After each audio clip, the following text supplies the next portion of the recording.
सुप्रभातम दोस्तों। वेद के अनुसार यज्ञ कितने प्रकार के होते हैं, तो मित्रों जितना हमें ज्ञात है उसके बारे में मैं आपको बताता हूँ। वेद के अनुसार 5 प्रकार के यज्ञ बताए गए हैं। पहला है ब्रह्म यज्ञ, दूसरा देव यज्ञ, तीसरा पितृयज्ञ, चौथा वैश्व दैव यज्ञ और 5वां होता है अतिथि यज्ञ। ये उक्त 5 यज्ञ पौराणिक मान्यताओं और अन्य ग्रंथों में विस्तार से इनका विवरण दिया गया है। मित्रों, हमारे शास्त्रों में लिखा है, ओम विश्वानि देव सवितुर दुरितानि परासुव यद भद्रम तन्नासुव।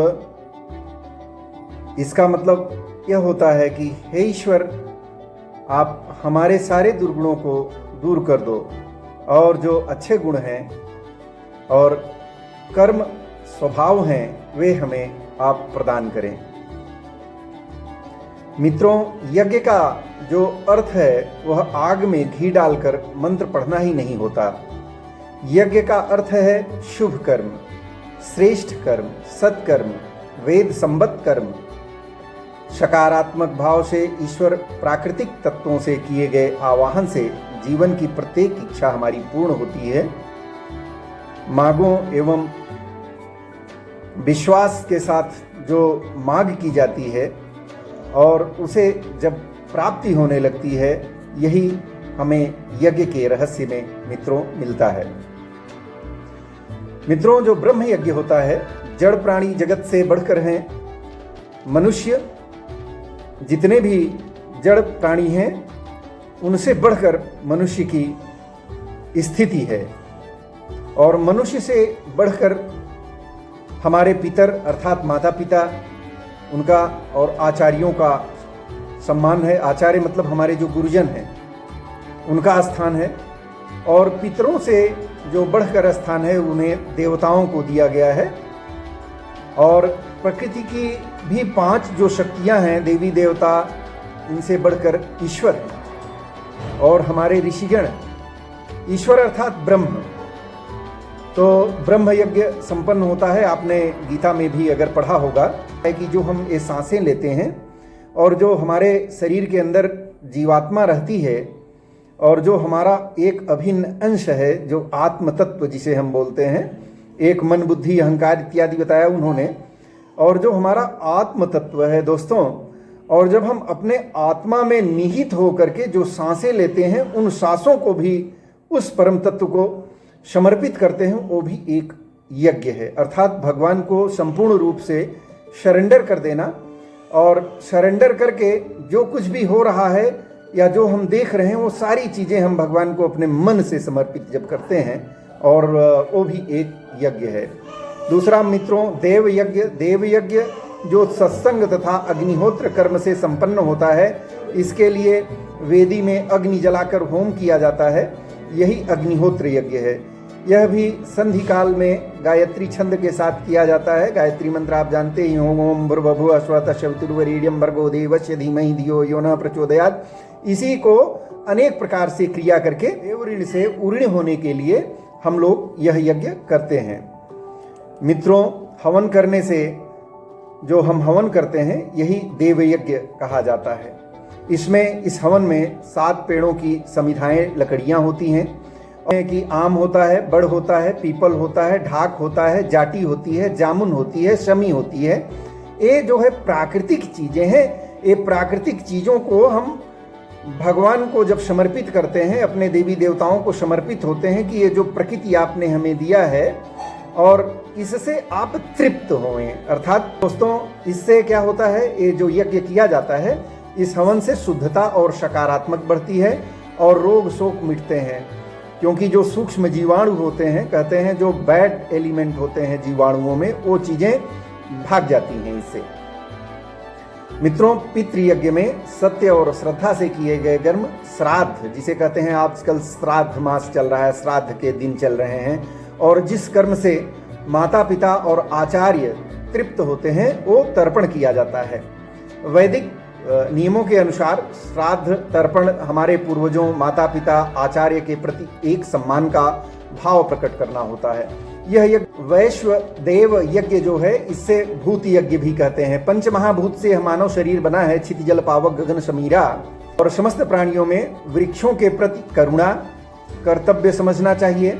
उन्हें, वृक्षों को भी हमें अन्न जल समर्पित करना चाहिए। जैसे जो घर का अक्षत होता है, जिसे हम चावल खाते हैं, तो जो टूटे दाने न हों उनको चुन करके जल के साथ उन्हें भी अर्पित करना चाहिए। क्योंकि वृक्ष दोस्तों बोलते नहीं हैं, लेकिन जीव तो उनके अंदर भी है। श्री हरि कृष्ण ने अर्जुन को बताया है कि मैं पत्रम पुष्पम फलम तोयम, जो भी पत्र पुष्प फल जल इत्यादि जो मुझे श्रद्धा के साथ अर्जुन देता है और मैं उसे प्रकट रूप में स्वीकार करता हूँ, और उन्हें उनका योग क्षेमम बहाम्यहम, और जो हमारे प्रति सरेंडर हो जाता है, हमारा भक्त होता है, उसे हम योग क्षेम स्वयं ही उसे मैं प्राप्त करा देता हूँ। जो वैश्वदेव यज्ञ है उसमें यही कहा गया है कि वृक्षों के प्रति हम करुणा रखें, और ये हमारा अपना कर्तव्य है, ऐसा हमें समझना चाहिए, और उन्हें भी अन्न जल प्रदान करना चाहिए। यही भूत यज्ञ है, वैश्वदेव यज्ञ यही कहलाता है। अर्थात जो कुछ भी भोजन कक्ष में बन रहा है, भोजनार्थ सिद्ध हो गया है, उसका कुछ अंश उसी अग्नि में हम हवन करें। अग्नि हमें ताप प्रदान करती है, तो उसी से हमारा भोजन बनता है। तो उस अंश को अग्नि में समर्पित करने के उपरांत हम गाय को, कुत्ते को और कौवे को ये सब प्रदान करते हैं जब, तो ये वैश्वदेव यज्ञ कहलाता है। और जो पांचवा हमने बताया अतिथि यज्ञ, तो हमारे आप देखते हैं, हमारा जो एडवर्टाइजमेंट देखते हैं आजकल है, अतिथि देवो भव लिखा रहता है, आपने देखा होगा, ट्रेन इत्यादि में भी आपने देखा होगा। तो अतिथि का अर्थ मेहमानों की सेवा करना है, अर्थात उन्हें अन्न जल प्रदान करना है। अपंग महिला, विद्यार्थी, सन्यासी, चिकित्सक और धर्म के रक्षकों की सेवा और सहायता करना ही अतिथि यज्ञ है। इससे संन्यास आश्रम पुष्ट होता है। यही पुष्ट है, यही सामाजिक हम लोगों का कर्तव्य है। मित्रों, अंततः उक्त 5 यज्ञों के ही पुराणों में अनेक प्रकार और उपचार बताए गए हैं, जिसके अलग अलग नाम हैं और जिन्हें करने की विधियां भी अलग अलग प्रकार की हैं। तो मुख्य इसी के अनेक उपचार बताए गए हैं। जैसे यदि हम गणेश जी का यज्ञ हवन करते हैं तो उसमें है ओम मंत्र है, ओम ऐं ह्रीं श्रीं क्लीं गणेश्वराय ब्रह्मस्वरूपाय चारवे सर्वसिद्धि प्रदेशाय विघ्नेशाय नमो नमः स्वाहा। इस प्रकार से है वैदिक यज्ञों में।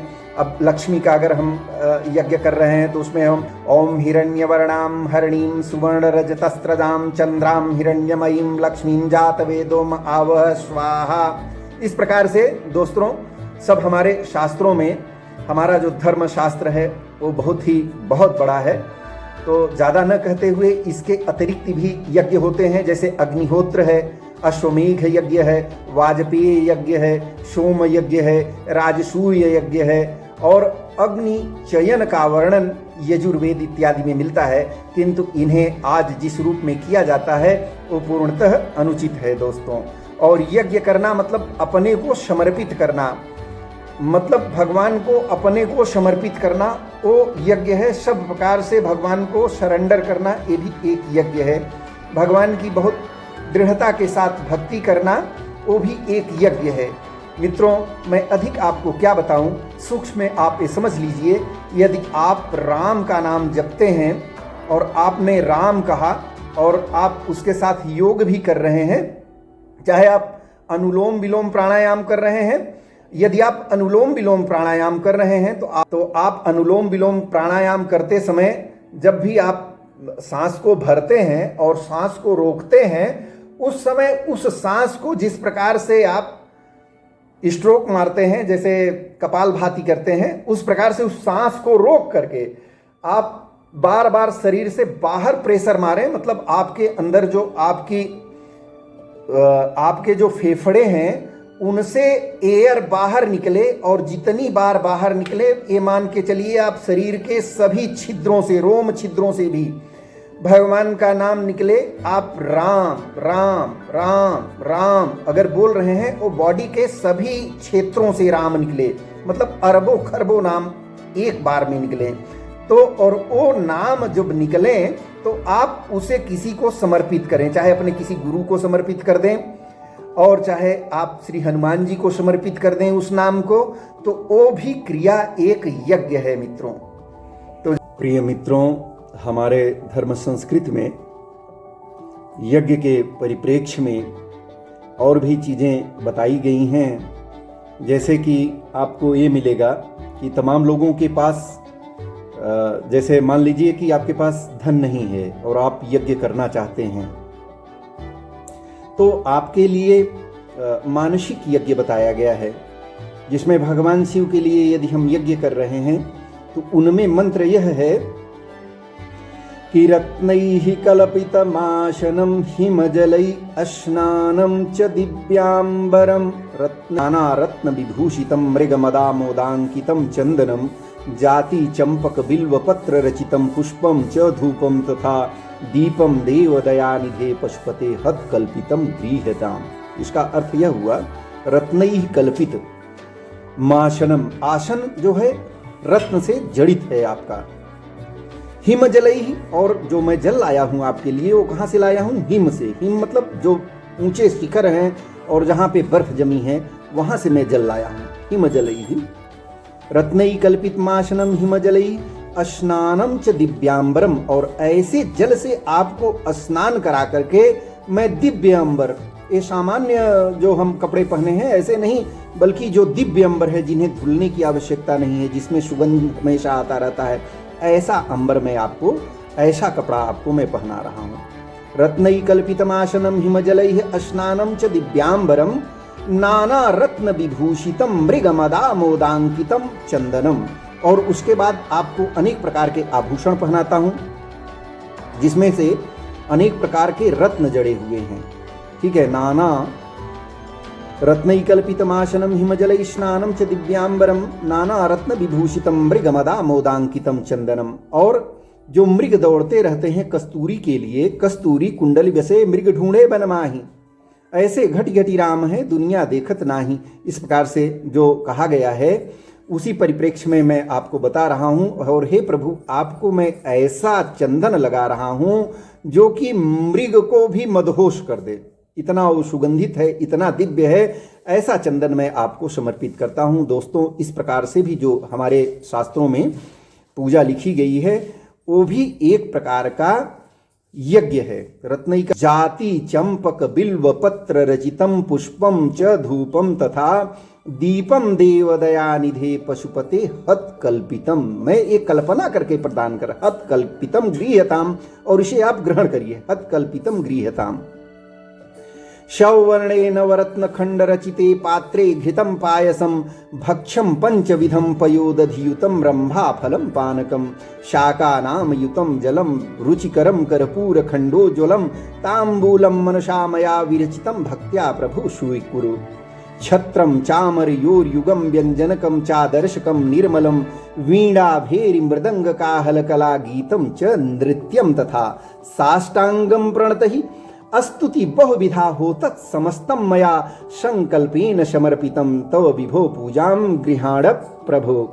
आत्मा त्वं गिरिजामति सहचरा प्राणा शरीरम गृहम पूजाम ते विषय योग भोग रचना निद्रा समाधि स्थिति संचारः पदयो प्रदक्षिण विधि श्रोताणि सर्वांगिरो यद्यत् कर्म करोमि तद्दखिलम शंभो तवाराधनम।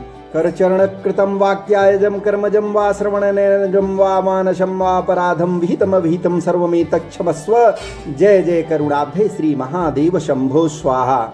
इस प्रकार से हमारे शास्त्रों में दोस्तों अनेक प्रकार के यज्ञों का विधान किया गया है, जिसे आप सभी कर सकते हैं। ज़्यादा न बोलते हुए धन्यवाद, नमस्कार।